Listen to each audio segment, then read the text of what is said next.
सच्चिदानंद रूपाय विश्वोत्पत्त्यादि Hathaway तापत्रय विनाशाय श्री कृष्णाय वयं नमः। भागवत जी के महात्म का पहला श्लोक है। ठाकुर जी के 3 रूप बताए गए हैं, सत्य, चैतन्य और आनंद। कितने रूप हैं? 3। आप कहेंगे जो 24 रूप हैं वो क्या है? फिर 24 अवतार, 10 अवतार, ये सब क्या है? अनंत अवतार। देखिए, जाकी रही भावना जैसी प्रभु मूरत देखी तिन तैसी। भावना के रूप में ठाकुर जी के अवतार बहुत सारे होते हैं। मुझे तो कभी कभी लगता है कि हम ठाकुर जी को कैसे देखते हैं? ठाकुर जी की आंख है, नाक है, कान है, मुंह है, होठ है, जीभ है, हाथ हैं, पैर हैं। पर गैया ठाकुर जी को कभी कभी अपने रूप में भी देखती होगी। उसको लगता होगा ठाकुर जी मेरे जैसे ही होंगे। भैंस को लगता होगा ठाकुर जी मेरे जैसे होंगे। टाइगर को लगता होगा, बाघ को, ठाकुर जी मेरे जैसे होंगे। चैंटी को लगता होगा ठाकुर जी मेरे जैसे होंगे। और आप विश्वास मानिए, ये लगता ही नहीं है, उनके लिए ठाकुर जी वैसे ही हैं। इसलिए ठाकुर जी के अवतार 24, 11 या कुछ क्रम नहीं है उनका, अनंत हैं ठाकुर जी। जिसकी जैसी भावना उसके वैसे ठाकुर जी हैं। लेकिन चाहे वो चेंटी के ठाकुर जी हों, चाहे वो हाथी के ठाकुर जी हों, चाहे वो मानव के ठाकुर जी हों, सब ठाकुर जियों के रूप 3 ही हैं, सत्य, चैतन्य और आनंद। स्वरूप अनेक हो सकते हैं ठाकुर जी के, पर अनेक स्वरूप वाले ठाकुर जी के रूप 3 ही हैं, सत्य, चैतन्य और आनंद। अच्छा, एक बात बताएं, सत्य, चैतन्य और आनंद, इन तीनों ठाकुरों के आपने और मैंने सबने दर्शन किया है। कैसे? देखना, ठाकुर जी का सत्य स्वरूप कौन सा है? जिस रूप के सन्मुख आते ही आपका सिर हिलने लग जाता हो, हाँ जी, हाँ जी, हाँ जी। जिस स्वरूप के सन्मुख आते ही नेत्र बंद हो जाते हो, जिस स्वरूप के सन्मुख आते ही मुख पर प्रसन्नता आ जाती है, वो ठाकुर जी का सत्य स्वरूप। और वो सत्य स्वरूप क्या है? भागवत की कथा। ये कथा ठाकुर जी का सत्य स्वरूप है। सुनो, बात सुनो पहले। यहां पर ठाकुर जी का देवालय नहीं है, मंदिर नहीं है। ये पंडाल परसों तरसों से बनना शुरू होगा, उससे पहले खाली मैदान, यहां पे बालक बच्चे छक्के मार रहे होंगे, क्रिकेट खेल रहे होंगे। लेकिन आज अचानक से यहां पर एक स्वरूप प्रकट हुआ, जिस स्वरूप को आप सुन करके सिर भी हिला रहे हो, नेत्र भी बंद कर रहे हो, चित्त में अत्यंत शीतलता का अनुभव कर रहे हो। आपको यहां देवालय नहीं है, यहां पर कोई मंदिर नहीं है, यहां पर कोई जप अनुष्ठान आदि कुछ ऐसा विशेष पहले हुआ नहीं। मंदिर क्षेत्र तो है, पर फिर भी इस प्रांगण में अभी अचानक से शब्दों से ही हमको सुख की अनुभूति हो रही है। इसका मतलब ये क्या है? ये सत्य भगवान है। श्रीमद् भागवत का प्रत्येक शब्द सत्य भगवान। आप एक भी बात अगले 7 दिनों तक ऐसी नहीं सुनेंगे जिस पर आपका गर्दन ऐसे हो, सब पे ऐसे ही होगा। सारी बातों पर आप ऐसे ही करोगे, हर बात को सुन के आप प्रसन्न हो जाओगे। तो ये कौन है? ये ठाकुर जी का सत्य स्वरूप है। दूसरे, चैतन्य। ठाकुर जी का चैतन्य स्वरूप कौन है? भागवत जी में एक श्लोक आता है, वाणी गुणानुकथने श्रवणौ कथायां हस्तौ च कर्म सुमनस्तव पादयोर्नः स्मृत्यां शिरस्तव निवास जगत् प्रणामे दृष्टि सतां दर्शनेस्तु भवत्तनूना। बहुत ध्यानपूर्वक सुनो। श्रीमद् भागवत के 10वें स्कंद में कुबेर के पुत्र नलकूवर और मणिग्रीव ने यह स्तुति गाई भगवान की। और इस स्तुति में वो क्या कह रहे हैं, अब पूरी स्तुति का अर्थ तो बड़ा है, मैं अंतिम बात का अर्थ बता दूं। दृष्टि सताम दर्शनेस्तु भवत्तनूनाम। नलकूवर मणिग्रीव कहते हैं, ठाकुर जी हम हर रोज प्रत्यक्ष आपको नहीं देख सकते, पर आपके प्रति अपना जीवन समर्पित करने वाले कथा वक्ता, आपके प्रति जीवन समर्पित करने वाले वैष्णव, आपके प्रति जीवन अर्पित करने वाले संत महापुरुष विद्वान, ये कोई व्यक्ति विशेष नहीं है। भवत तनु नाम, ये आपके तनु यानी कि पुत्र और आप ही हैं। अगर हम किसी महापुरुष का दर्शन करते हैं, किसी वैष्णव का दर्शन करते हैं, किसी विद्वान का दर्शन करते हैं, किसी वैष्णव भाव युक्त व्यक्ति का दर्शन करते हैं, उस समय यदि हमारे प्रणाम करते समय पूर्ण ये भावना आ जाए कि नहीं साक्षात भगवान ही है, उनके अंश ही हैं, तो प्रणाम में वही फल प्राप्त होगा। भवत्तनु नाम, तो सत्य स्वरूप भगवान का हो गया कथा, चैतन्य स्वरूप हो गया ठाकुर जी के सब संत जन, महत जन, वैष्णव जन, भक्त जन, ब्रजवासी जन। और अंतिम स्वरूप है ठाकुर जी का आनंद।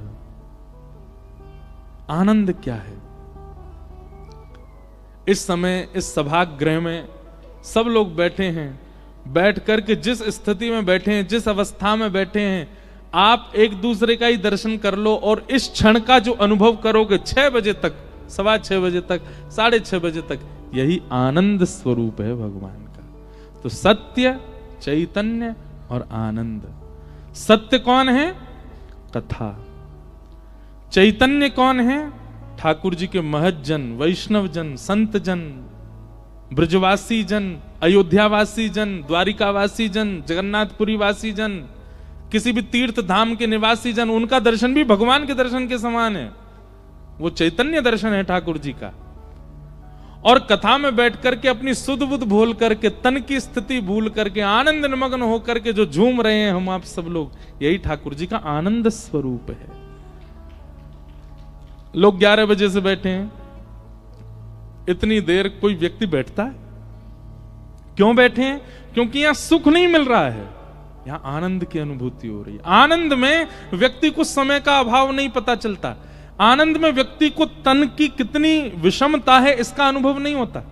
अब हम यहां कथा कल से 3 बजे बैठेंगे, 6-7 बजे तक बैठे रहेंगे, पामन में दर्द नहीं होता है?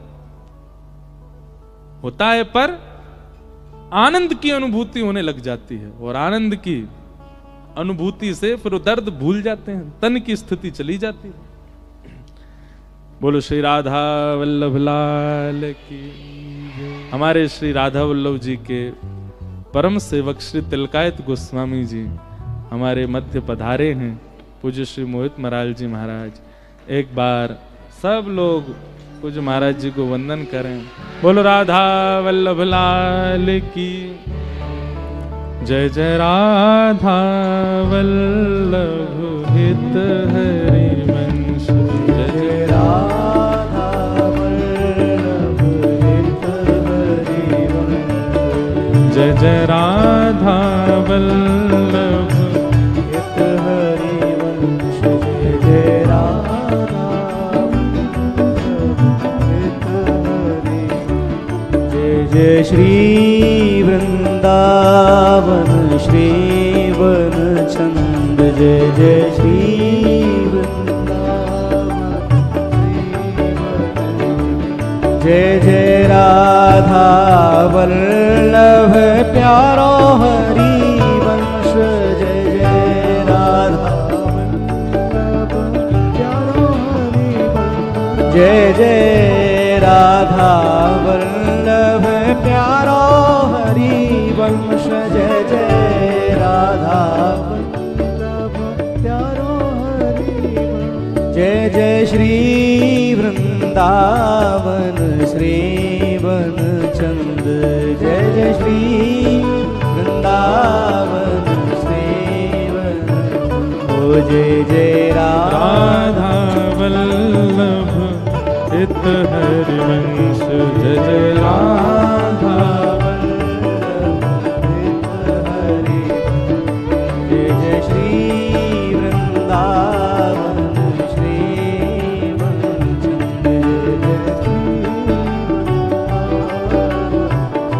करताल बजा के गाओ।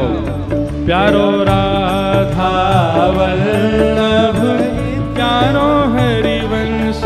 प्यारो राधा वल्लभ हित हरिवंश।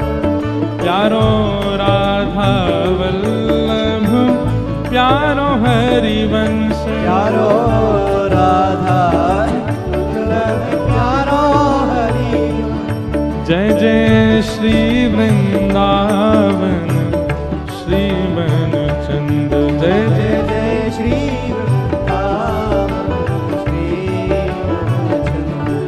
जय जय श्री वृंदावन श्री मन चंद। जय जय श्री वृंदावन श्री मनचंद। ओ जय जय राधा वल्लभ हित हरिवंश। जय राधा वल्लभ हित हरिवंश। जय जय राधा वल्लभ प्यारो हरिवंश। जय राधा वल्लभ हित हरिवंश। जय जय राधा वल्लभ हित हरिवंश। जय राधा वल्लभ हित हरिवंश। हे जय जय श्यामा जय जय श्याम। जय श्री वृंदावन धाम। जय जय श्यामा जय जय श्याम। जय जय श्री वृंदावन धाम। जय जय श्री वृंदावन धाम। प्यारो श्री वृंदावन धाम। प्यारो श्री वृंदावन जय धाम। जय श्यामा जय जय श्याम। जय जय श्यामा जय जय श्याम। जय जय श्री वृंदावन धाम। जय जय श्री वृंदावन हे धाम। प्यारी श्यामा तेरो नाम। प्यारो श्यामा तेरो नाम। प्यारो श्री वृंदावन धाम। प्यारो श्री वृंदावन जय धाम। राधा वल्लभ हित हरिवंश। जय राधा वल्लभ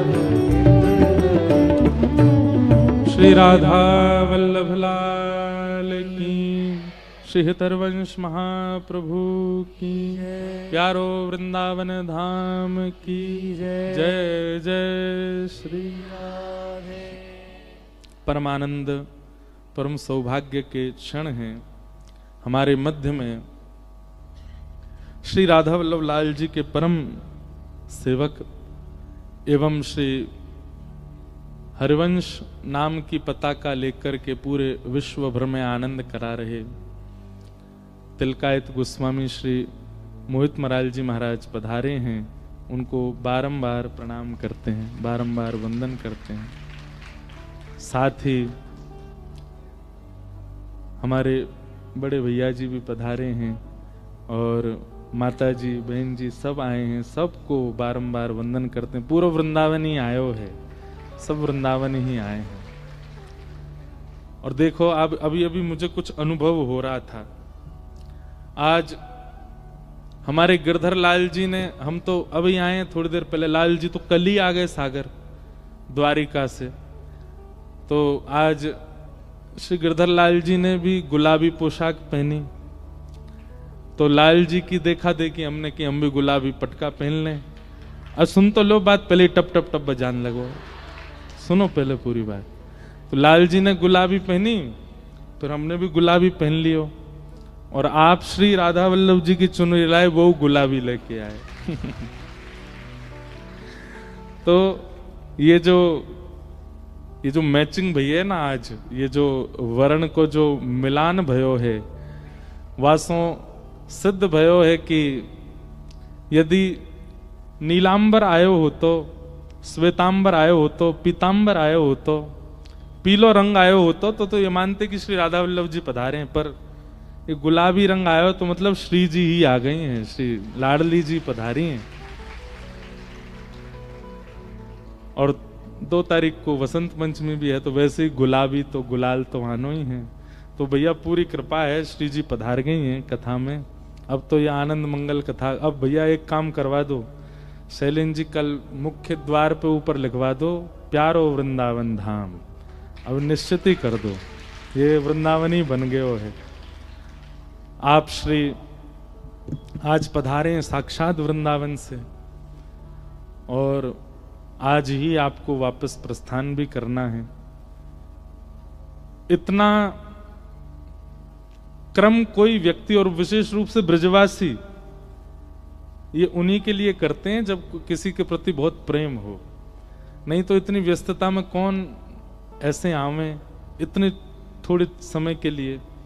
पर फिर भी आप आए हैं तो निश्चित ही सागर वासियों के प्रति श्री लाडली जी का बहुत प्रेम है, तभी आप आ पाए हैं। आपका बहुत बहुत अभिनंदन, बहुत बहुत स्वागत, बहुत बहुत वंदन। हम तो पूज्य मलुक पीठ वाले महाराज जी की कथा हुई थी वृंदावन में दिसंबर में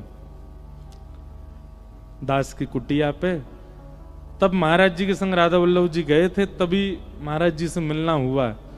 और आपसे मिलके हम निकले हैं वृंदावन से, तब से अब तक वृंदावन ही नहीं गए। तो वृंदावन की याद खूब आ रही, कब जाएंगे। अब हम होली पे ही जाएंगे, तो वहां से पहले आप यहाँ आ गए तो यूं लगो जैसे परदेश में अपने नगर की गाड़ी नंबर दिख जाए तो भी मन को बड़ो खुशी है जाए कि भैया ओ देखो हमारे मध्य प्रदेश की गाड़ी घूम रही है उत्तर प्रदेश में है। तो ये यहाँ का नंबर कोड क्या है, एमपी क्या है यहाँ पे है 15, एमपी 15 में सुबह यूपी 85 आई, हमारे यहाँ की यूपी 85, यूपी 85 और दूसरी आ गई यूपी 85। तो बड़ा अच्छा लग रहा है देख करके, चलो कोई ब्रजवासी आ गए हैं, बहुत सुख मिल रहा है चित्त को। आप श्री पधारे, आपको बारंबार वंदन करें। थोड़ी सी हम चर्चा कर लें महात्मा की, और फिर आपके भाव श्रवण करेंगे, फिर उसके बाद कथा को प्रथम दिन के भाव से विश्राम देंगे। एक बात मेरे मन में आ रही, अभी आप आए तभी, हमारे वृंदावन के 3 ठाकुर बड़े प्रसिद्ध हैं, श्री वृंदावन बिहारी लाल, श्री राधा वल्लभ लाल और श्री राधा रमण लाल।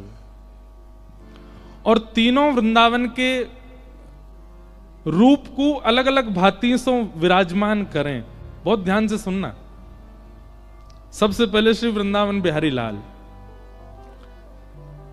वृंदावन व्यक्ति को बुलाने में सबसे पहला अगर किसी का आकर्षण है तो वो श्री बिहारी जी का। व्यक्ति वृंदावन जाएगा सबसे पहले किनको देखने जाते हैं? बिहारी जी को देखने जाते हैं। मतलब व्यक्ति को सबसे पहले वृंदावन बुलाने वाले कौन हैं? श्री बिहारी जी।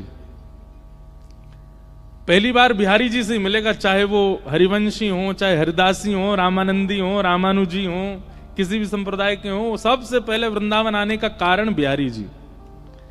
तो वृंदावन बुलाने के रूप में श्री बिहारी जी।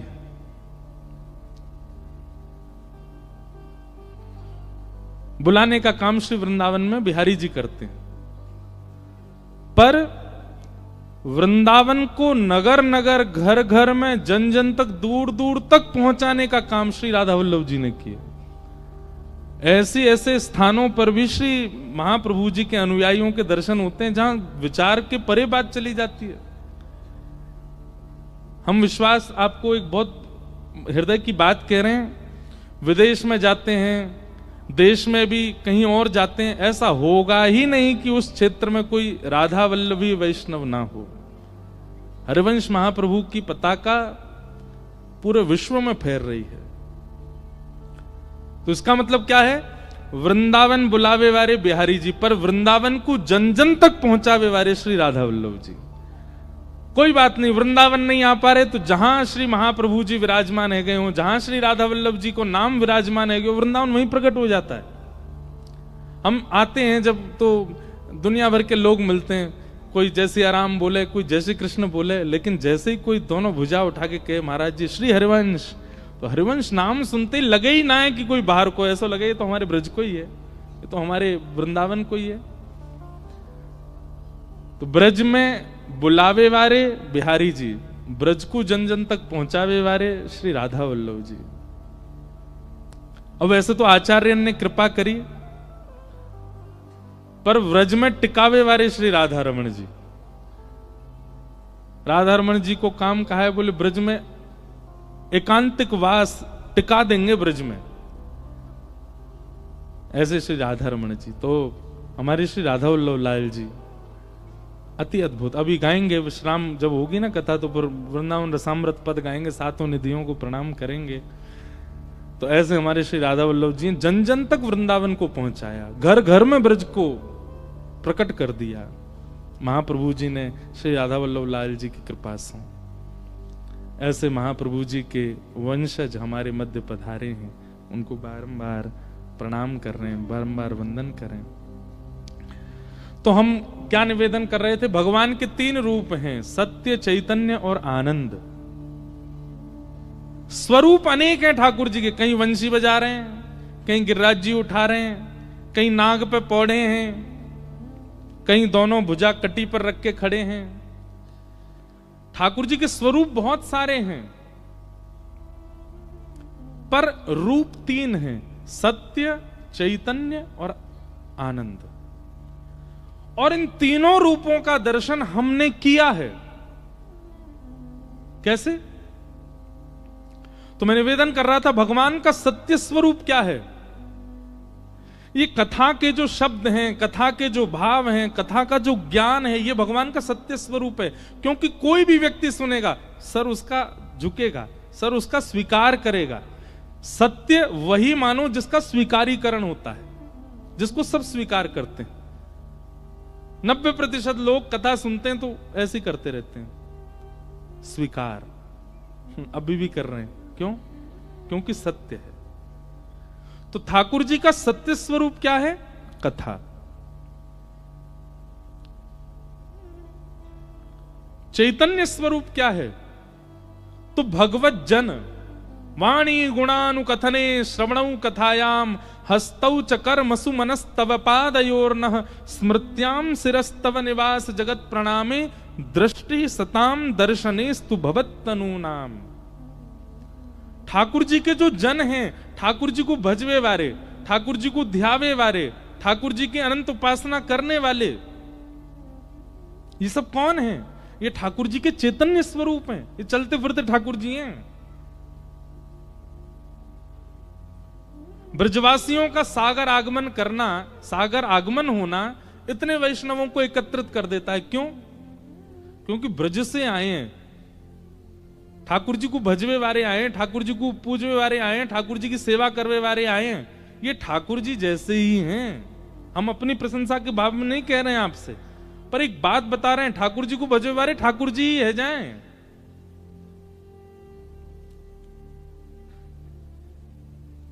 आपने श्री राधा बाबा का नाम सुना है? हमारे भारत के एक अद्भुत संत हुए श्री राधा बाबा महाराज।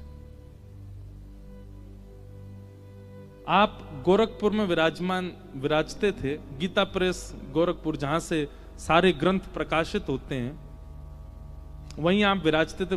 प्रसंग तो विस्तृत बताना तो बहुत बड़ा होगा, पर मैं एक भाव बता रहा हूं। तो हमारे श्री राधा बाबा महाराज पूरे दिन दर्शन देते थे, लोग बाग मिलते थे उनसे। वो एक जगह बैठे रहते थे, अपने कभी लेखन का कार्य, कभी प्रवचन का कार्य, कभी कोई कार्य, लोग दूर बैठ के उनको देखते रहे, दर्शन करते थे। पर एक वयोवृद्ध माता, एक बूढ़ी माता जी, वो बाबा का दर्शन कब करती थी? जब सुबह सुबह ब्रह्म मुहूर्त में बाबा जंगल जाते थे शौच के लिए, वो तभी दर्शन करती थी बाबा का। उसको अनेक लोगों ने कहा, बोले पूरे दिन बाबा यहां बैठते हैं, लोग मिलने आते हैं, दर्शन होते हैं, सब कुछ होता है, तुम तब क्यों नहीं आती हो? इस सुबह सुबह महाराज जी हमारे निवृत्त होने जाते हैं, तभी तुम दर्शन क्यों करती हो आके? अब देखिए, बात बहुत बड़ी है, ध्यान से सुनिएगा। वो कहती हैं, बोले मैंने दिन में भी दर्शन किए बाबा की, शाम को भी दर्शन किए, दोपहर में भी दर्शन किए, पर दिन में, दोपहर में, शाम को जब दर्शन करती हूं तब अकेले बाबा दिखते हैं। पर ये सुबह सुबह जब ये स्नान ध्यान और निवृत्त होने के लिए जाते हैं ना, तो एक सांवरा सलोना सा लाला इनके पीछे पीछे जाता है, एक बालक इनके पीछे पीछे चलता है। मैं बाबा को देखने नहीं आती सुबह, उस बालक को देखने आती हूँ। वो बालक कोई और नहीं, स्वयं ठाकुर जी उनके पीछे पीछे चलते हैं। इसका मतलब क्या है? ठाकुर जी को भजवे वारे, ठाकुर जी को ध्यान करवे वारे, ठाकुर जी के निरंतर चिंतन में रहने वाले, उनके स्वरूप में या उनके औरा में, उनके आसपास के वातावरण में ठाकुर जी होते हैं। इसलिए उनका दर्शन ठाकुर जी के दर्शन के समान ही माना जाता है। तो सत्य भागवत जी के श्रवण, ये सत्य स्वरूप है। भगवत प्रेमियों का दर्शन, भगवत जनों का दर्शन, ये चैतन्य दर्शन है। और भगवत जनों का, भगवत कथा का श्रवण दर्शन करने के बाद जो प्रफुल्लता मन में होती है, जो आनंद मन में आता है, यही आनंद स्वरूप का दर्शन। इस समय आप सब लोग बैठे हैं, एक पंडाल के अंदर बैठे हैं, बड़ी प्रसन्न मुद्रा में बैठे हैं। ये प्रसन्नता ही आनंद है और यही श्री कृष्ण है। हमारे शास्त्र एक बात कहते हैं कि जितनी देर आप सत्संग करते हो, जितनी देर आप कथा श्रवण करते हो, उतनी देर आपकी आयु गिनी नहीं जाती। हमारी आयु हर क्षण काउंट होती है। हम सुबह उठते हैं वो भी काउंट होता है, हम भोजन नाश्ता करते हैं वो भी काउंट होता है, स्नान करते हैं वो भी, उसकी भी गिनती चलती रहती है। जितनी आयु लिखी है उतनी ही जीनी है हमें। पर जब हम सत्संग करते हैं, जब हम कथा श्रवण करते हैं, जब हम कीर्तन करते हैं, जब हम राधा वल्लभ जी का दर्शन करते हैं, जब हम किसी भगवत क्रिया में होते हैं, उस समय हमारी आयु गिनी नहीं जाती। उतनी देर हमारी आयु की गिनती रुक जाती है, मतलब आयु बढ़ती है भगवत कथा, भगवत दर्शन, भगवत स्मरण से। क्यों? क्योंकि उस समय व्यक्ति सुख में नहीं होता, प्रसन्नता में नहीं होता, आनंद में होता है।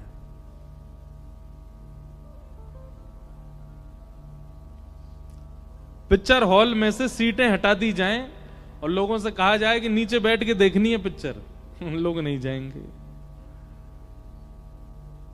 लेकिन कथा में तो कोई ऐसी उत्तम व्यवस्था भी नहीं होती, सब नीचे बैठते हैं बेचारे। कोई कहीं बैठ, आज तो पहला दिन है, देखो अभी से पंडाल ते झांक झांक के लोग सुन रहे हैं कथा। क्यों? क्योंकि ये कथा व्यवस्था प्राधान्य नहीं है। यहां पर तन की व्यवस्था प्रमुख नहीं होती है, यहां पर तन की प्रमुखता है ही नहीं, यहां पर चित्त की प्रमुखता है। और चित्त को यहां सुख नहीं मिलता, आनंद मिलता। वही आनंद श्री कृष्ण है। तो सत्य, चैतन्य और आनंद, ये तीन रूप हैं। तीनों का दर्शन हर दिन व्यक्ति को प्रयास करना चाहिए कि तीनों का दर्शन हो। सत्य मतलब भागवत जी का दर्शन, भागवत जी का पठन। चैतन्य मतलब भगवत जनों का दर्शन, और आनंद मतलब सत्संग का श्रवण, कीर्तन का श्रवण, और उसमें मदमस्त होकर के दोनों भुजा उठा करके नृत्य करना। ये यहां नृत्य करने का मतलब वो संसारी नृत्य नहीं है ये। और एक और बात हम आपसे निवेदन करते हैं पहले दिन ही, देखा देखी नृत्य करना भी नहीं है। वो नाच रही हैं, वो नाच रहे हैं, भैया हम भी नाच लें, नहीं। नृत्य कब करना चाहिए?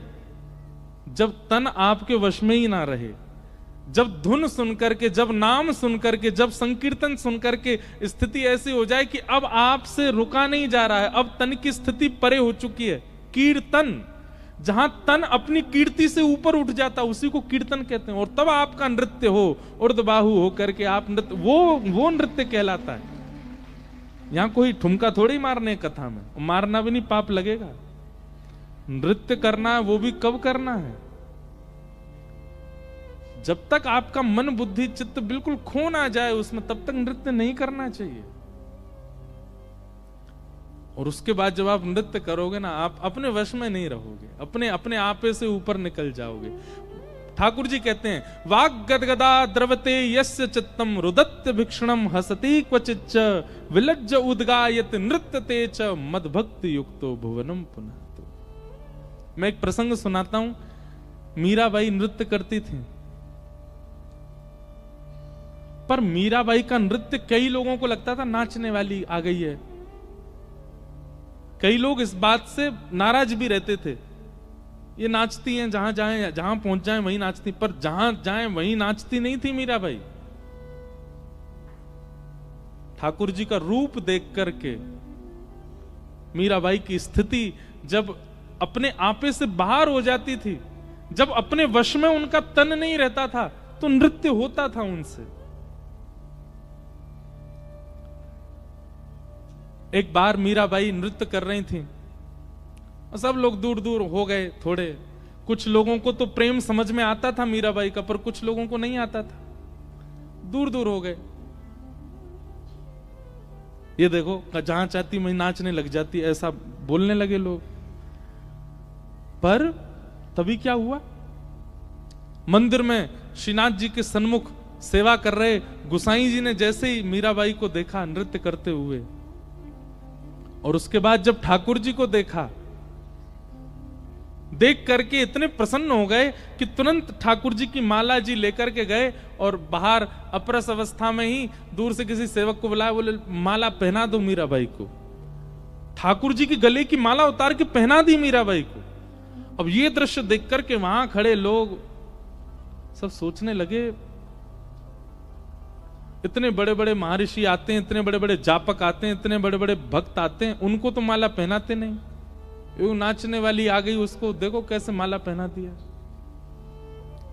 गुसाई जी बोले, बहुत ध्यान से सुनना, गुसाई जी क्या कहते हैं। गुसाई जी कह रहे हैं, तुमको नृत्य दिखाई दे रहा था, पर मैंने उस समय जो अनुभव किया वो मैं बताऊं।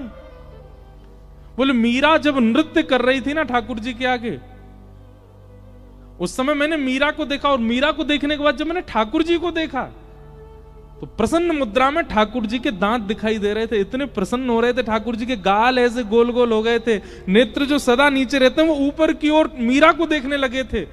ठाकुर जी की भुजाएं सीधी सी हो गई थी। एक क्षण के लिए ठाकुर जी इतने आनंद में आ गए थे। इसका मतलब है कि मीरा नृत्य नहीं करती है, मीरा नाचती नहीं है, मीरा को ठाकुर नचाता है। वो अपनी तन की स्थिति से जब परे हो जाती है तब नृत्य प्रकट होता है।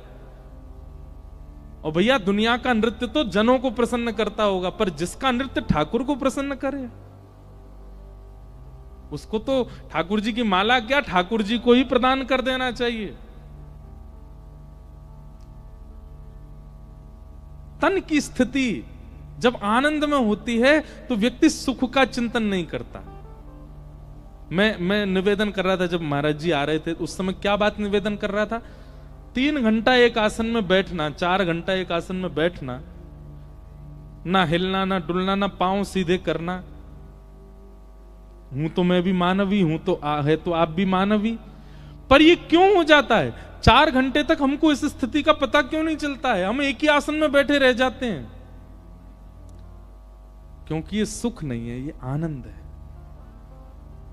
सुख में अपनी तन की सुध होती है, पर आनंद में सुख के तन की सुध नहीं होती। यह भी स्थिति आएगी एक दिन कथा में। आज पहला दिन है, हो सकता है आज भी किसी को हो रही हो, पर एक दिन ऐसा भी आएगा कि आप यह भी विस्मृत हो जाओगे कि हम सागर में बैठे हैं, ये सागर हमारा घर है यहां पर। एक दिन ऐसी भी स्थिति बनेगी कि आप स्वनाम भी भूल सकते हो। मेरा नाम क्या है ये सोचना पड़ेगा आपको। सत्संग उस आनंद की सरोवर में डुबकी लगा देता है कि आप यह तक भूल जाओगे कि आप कौन हैं। इसको आप सुख नहीं कह सकते, इसको आप आनंद कहोगे, और यही आनंद श्री कृष्ण है। यही आनंद श्री कृष्ण है। सत्य, चैतन्य और आनंद, सच्चिदानंद रूपाय। विश्वोत्पत्त्यादि हेतवे, विश्व की उत्पत्ति पालन और संहार जो करते हैं। तापत्रय विनाशाय श्री कृष्णाय वयं नमः। विश्व की उत्पत्ति पालन संहार जो करते हैं, विश्व के समस्त तापों को नाश करने की क्षमता जिनमें है, ऐसे प्रभु श्री कृष्ण को हम बारंबार नमन करते हैं। एक बात याद रखिएगा बंधुओं, कृष्ण भक्ति से जीवन में कष्ट नहीं आएगा ऐसा नहीं है, पर हां कृष्ण भक्ति जिसके चित्त में विराजमान हो जाती है उसको कष्टों का अनुभव होना बंद हो जाता है, उसको कष्टों का अनुभव नहीं होता। फिर अभी आपको कोई कष्ट दे दिया जाए, आपको तुरंत अनुभव हो जाएगा, आपको तुरंत लगेगा ये पीड़ा मेरे जीवन में आई, मुझे ऐसे वस्त्र पसंद है, मुझे ये वस्त्र नहीं मिले, मुझे ऐसा खाना पसंद है, ये भोजन नहीं मिला, मुझे ऐसा वातावरण पसंद है, मुझे वो नहीं मिला। ये संसार में रहते हुए व्यक्ति को अनुभव होता है। पर जैसे ही ठाकुर जी की भक्ति, विशेष रूप से वृंदावन की भक्ति प्रारंभ होती है, आप तन की स्थिति से परे होने लग जाते हो। हमारे श्री हरिराम व्यास जी एक पद गाते हैं,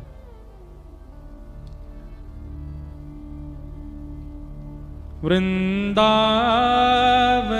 साचो धन भैया, वृंदावन साचो धन भैया, वृंदावन साचो धन भैया, ओ वृंदावन साचो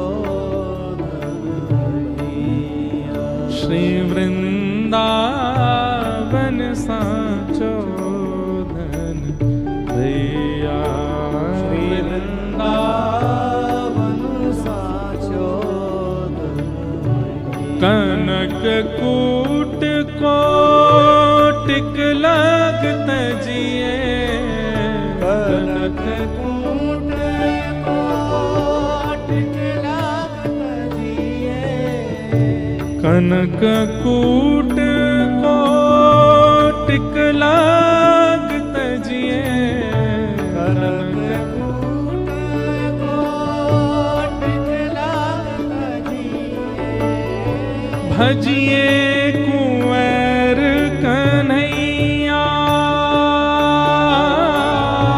भजिए कुंवर कन्हैया, वृंदावन साचो धन भैया, वृंदावन साचो।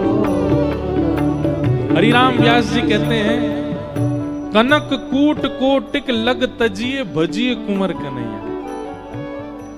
हमारे वृंदावन को भजने वाले एक बात सावधानी से सुन लीजिएगा, अति की मात्रा में जब तक त्याग नहीं आएगा चित्त में, तब तक वृंदावन भज नहीं पाओगे आप। अति की मात्रा में, छोटे मोटे त्याग नहीं, अति की मात्रा में। और यदि आप कुछ त्यागे बिना वृंदावन को भज रहे हो, तो फिर वो दिन दूर नहीं कि वृंदावन सब अपने आप छुड़वा देगा, सब त्याग करवा देगा। या तो त्याग करके वृंदावन भजना पड़ेगा, लेकिन वृंदावन भजने लग जाओ तो वृंदावन त्याग करवा देगा स्वयं ही। ऐसा हो ही नहीं सकता कि सब कुछ है और वृंदावन भी है, नहीं। प्रेम गली अति सांकरी, तामे दो ना समाए, एक ही रहेगा। या तो सब रहेंगे या वृंदावन रहेगा। कनक कूट कोटिक लग तजिए, भजिए कुंवर कन्हैया। आतुर वन में व्यास पुकारे, आतुर वन में व्यास पुकारे, है को रसिक सुनैया,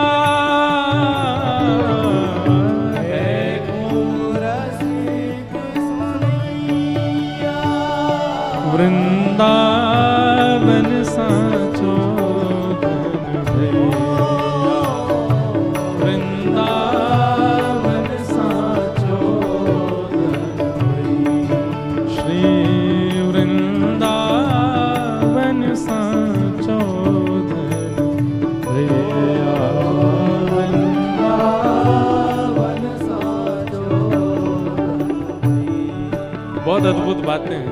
ये सब भावना रसिकों के बीच में निकलते हैं। तो भैया रसिक बन जाइयो, कलते में और ने एक भाव कहूं वृंदावन के, उसके लिए रसिक बन के आना।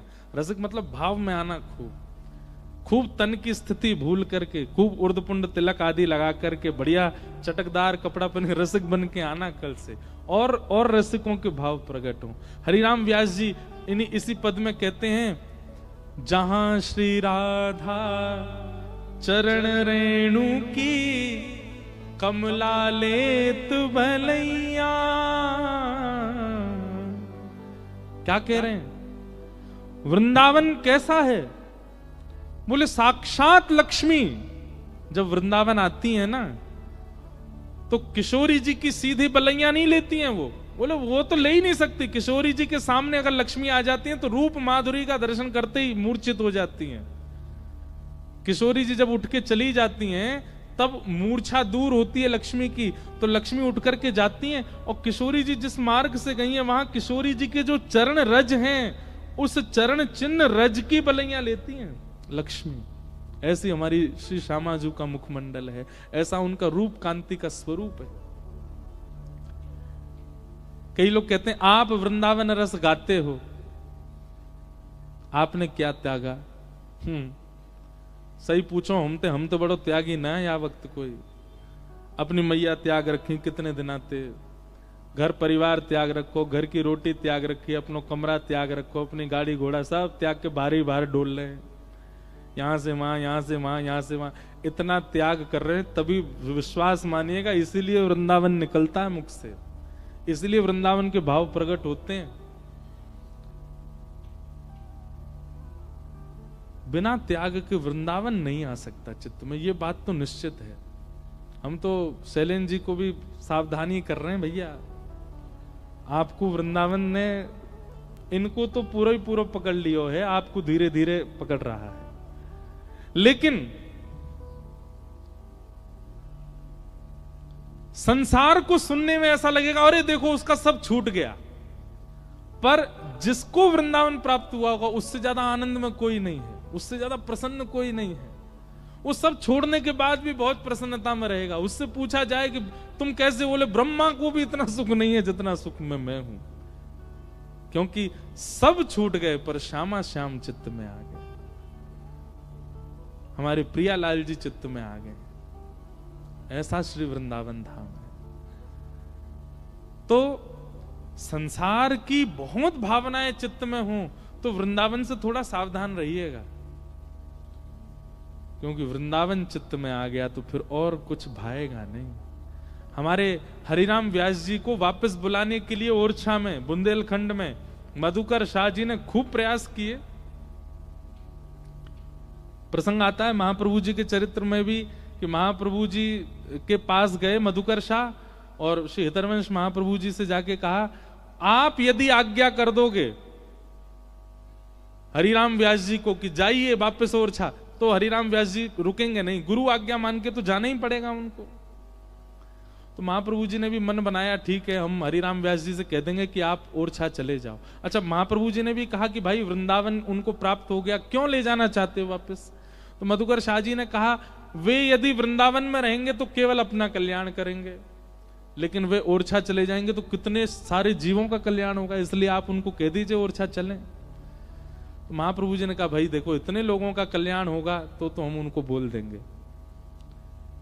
ये बात कैसे भी करके हरिराम व्यास जी को पता चल गई कि आज राधा वल्लभ जी के मैं दर्शन करवे जाऊंगा और वहां महाप्रभु जी मुझको आज्ञा कर देंगे कि तुम ओरछा चले जाओ। ये बात हरिराम व्यास जी को जैसे ही पता चली इतना रोए, इतना रोए, वृंदावन से लिपट लिपट के रोए, वृक्षों से लिपट लिपट के रोए। वृंदावन नहीं त्यागना चाहते। जब उनकी स्थिति को महाप्रभु श्री हितरवंश जी ने देखा, मधुकर शाह जी से कहा, बोले देखो भैया एक बात सुनो हमारी, अगर हरिराम व्यास ने वृंदावन पकड़ा होता तो हम इनको आज्ञा कर देते कि तुम वापस ओरछा चले जाओ, पर इन्होंने वृंदावन को नहीं पकड़ा, वृंदावन ने इनको पकड़ा है। अब अगर इनसे हमने कह दिया कि तुम ओरछा चले जाओ तो वृंदावन से एक पग बाहर रखते इनके प्राण चले जाएंगे। और वृंदावन तब ही पकड़ता है जब सब निकल जाए चित्त से।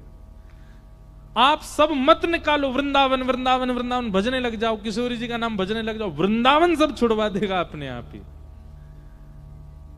लेकिन उसके बाद जिस सुख का अनुभव होगा वही आनंद है और वही श्री कृष्ण है। इसलिए भैया वृंदावन तो विलग है, वृंदावन तो अद्भुत है, उसका भाव ही अलग है। ऐसे श्री कृष्ण को हम बारंबार प्रणाम करते हैं। तापत्रय विनाशाय श्री कृष्णाय वयम नमः। महात्म्य में अनेक चर्चाएं आगे की गई हैं,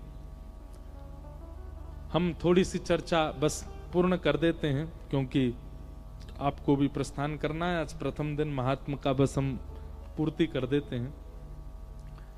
भक्ति के दो पुत्र हैं, ज्ञान और वैराग्य। एक बात सदैव याद रखिएगा, केवल भक्ति चित्त में आ जाए और ज्ञान वैराग्य नहीं आएंगे तो भक्ति आपको प्रसन्न नहीं कर पाएगी। इसलिए ज्ञान और वैराग्य दोनों का होना आवश्यक है। अब ज्ञान और वैराग्य किसको कहते हैं? ज्ञान का मतलब बहुत पता होना नहीं होता, ज्ञान का मतलब सही निर्णय लेना होता है। कई लोगों को पता तो बहुत कुछ होता है पर निर्णय नहीं ले पाते, ऐसे लोगों को ज्ञानी नहीं कहा जाता। ज्ञानी वो श्रेष्ठ जो निर्णयात्मक बुद्धि रखता हो, और निर्णयात्मक बुद्धि केवल सत्संग से आती है। व्यक्ति नित्य सत्संग करे, कुछ नहीं 1 घंटा रोज श्रवण करे कथा का, नित्य सत्संग करे, उस व्यक्ति की निर्णयात्मक बुद्धि बहुत तीव्र हो जाएगी। और हम मंच से एक बात कहते हैं, कोई बुरा नहीं माने, सबसे ज्यादा कथा सुनने की आवश्यकता नेताओं को है, सबसे ज्यादा कथा सुनने की आवश्यकता हमारे देश के संचालनकर्ताओं को है। ये सीखना चाहिए। हम कोई बहुत प्रशंसा इसलिए नहीं कर रहे, आप हमारे यजमान हो, लेकिन हमने इतने सरल सहज विधायक पहली बार देखे, बहुत अच्छा लगा मुझे।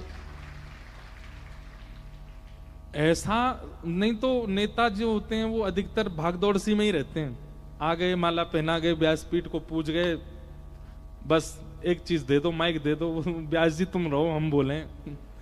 उनको तो पहले खुद बोलवे की रहवे, और बोल बाल के महाराज सीधे वहां मीटिंग है, वहां मीटिंग है, यहां जाना, वहां उसी में ही रहते हैं।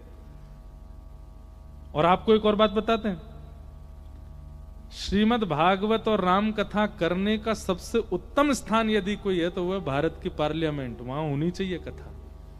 और सब संसद बैठ करके, विधायक बैठ करके, मंत्री बैठ के कथा सुने,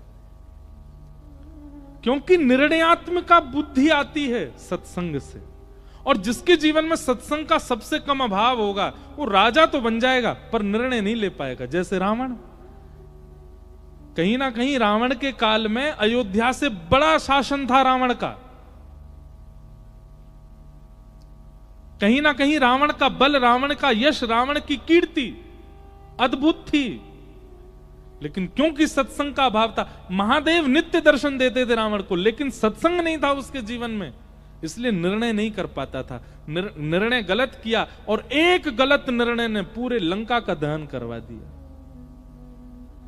इसलिए राजा को, शासक को, नगर पालक को, नगर रक्षक को सबसे ज्यादा सत्संग की आवश्यकता है, क्योंकि उनको हर समय निर्णय में ही रहना है। और निर्णयात्मक बुद्धि को ही ज्ञान कहते हैं, और वो कथा से ही आएगा, वो सत्संग से ही आएगा। तो भक्ति के पहले पुत्र का नाम क्या है? ज्ञान। भक्ति के दूसरे पुत्र का नाम क्या है? वैराग्य। अब यहां वैराग्य का अर्थ सब छोड़ देना नहीं होता, वस्तु त्यागना वैराग्य नहीं होता, वस्तु के प्रति ममता का त्याग करना वैराग्य होता है। वस्तु तो बहुत लोग छोड़ देते हैं, वस्तु के प्रति ममत्व नहीं छोड़ पाते। एकादशी वाले दिन अन्न छोड़ देते हैं लोग, पर रोटी के प्रति ममता नहीं छोड़ पाते। कब आवेगी द्वादशी, कब आवेगी द्वादशी, कब पाएंगे भोजन। महाशिवरात्रि पर लोग व्रत जरूर करते हैं, पर उनको यही रहती है कि कब पूरे होंगे शिवरात्रि के दिन, कब पूरे होंगे ये श्रावण के महीना, कब हमारा व्रत खुलेगा। ऐसा त्याग किस काम का कि आप वस्तु को त्याग रहे, रोटी नहीं खा रहे पर 24 घंटा चिंतन रोटी का ही चल रहा है, कब मिलेगी कब मिलेगी। किसी व्यक्ति को डायबिटीज होता है, शुगर हो जाती है, वो 24 घंटा यही सोचता रहता है कि खाना नहीं है मुझे शुगर, पर उससे पूछो इच्छा कितनी है। हमें ऐसा लगता है, मैं गलत भी हो सकता हूं, डायबिटिक जितने बैठे हैं सुनना, आप रसगुल्ला छोड़ दोगे फिर भी आपकी शुगर कम नहीं होती। क्यों? क्योंकि उसके प्रति इच्छा नहीं छोड़ी आपने।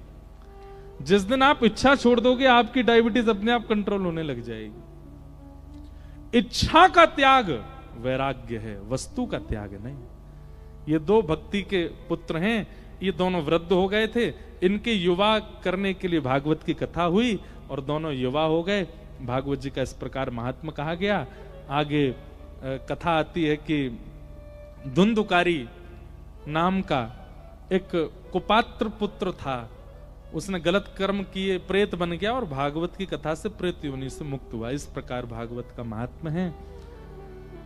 हम आज के महात्मा के सत्र को यहाँ विश्राम देते हैं और अभी रुक जाओ, कोई उठ के नहीं जाना। जो उठेगा उसको अपने बगल वाले की सौगंध है।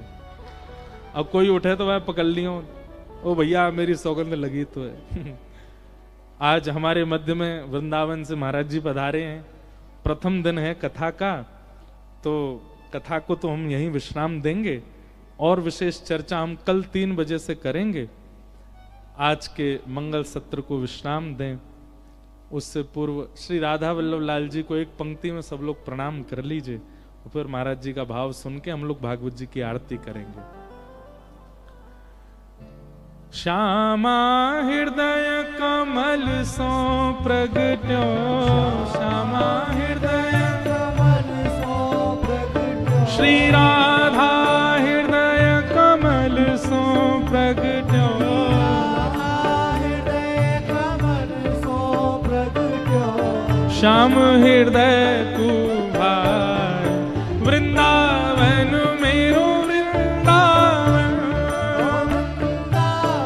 करताल बजा के गाओ, हे श्री वृंदावन प्यारो वृंदावन, श्री वृंदावन प्यारो वृंदावन, श्यामा हृदय कमल सो प्रगट्यो, श्यामा हृदय कमल सो प्रगट्यो, और श्याम हृदय कुभार, वृंदावन मेरो वृंदावन, वृंदावन मेरो वृंदावन, हे श्री वृंदावन प्यारो वृंदावन, मेरो वृंदावन, आतुर हित हरिवंश पुकारो, श्री राधा राधा नाम,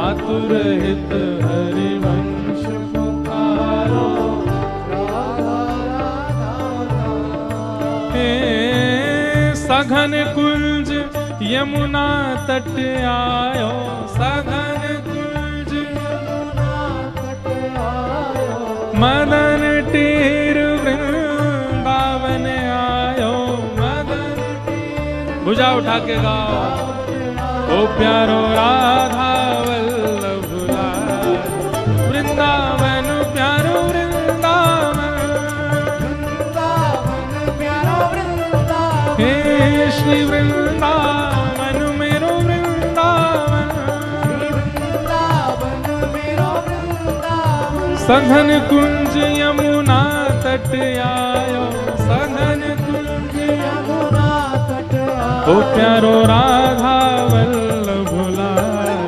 वृंदावन मेरो वृंदावन, वृंदावन प्यारो वृंदावन, हे श्री वृंदावन मेरो वृंदावन, वृंदावन प्यारो ओ जय जय राधा वल्लभ हित हरिवंश, जय राधा वल्लभ हित हरिवंश, ओ जय जय राधा वल्लभ प्यारो हरिवंश, जय राधा वल्लभ प्यारो हरिवंश, जय जय श्री वृंदावन श्रीवन चंद, जय जय श्री वृंदावन श्री वृंदावन, ओ जय जय राधा वल्लभ प्यारो हरिवंश, जय राधा वल्लभ प्यारो हरिवंश, ओ जय जय राधा वल्लभ मेरो हरिवंश, जय राधा वल्लभ प्यारो हरिवंश, ओ जय जय राधा वल्लभ प्यारो हरिवंश, जय राधा वल्लभ श्री राधा वल्लभ लाल की। प्यारे राधा वल्लभ लाल जी के आशीर्वाद से कथा को प्रारंभ भयो। अब हम महाराज जी के थोड़े भाव श्रवण कर लें, उसके बाद फिर 2-3 पंक्ति और सुना के फिर कथा विराम कर देंगे। हाँ, आपकी ट्रेन भी है, वापस जाना है, इसलिए हमको तो संकोच हो रहा है कहीं हम विलंब ज्यादा ना कर दें। इसलिए महाराज जी के भाव आप सुन लो और ब्रज के आशीष से कथा का आज का प्रारंभ होगा। सब लोग बिल्कुल शांत चित्त होकर के श्रवण करो और उसके बाद हम आगे के प्रसंग में आरती की ओर बढ़ेंगे। जय श्री कृष्ण।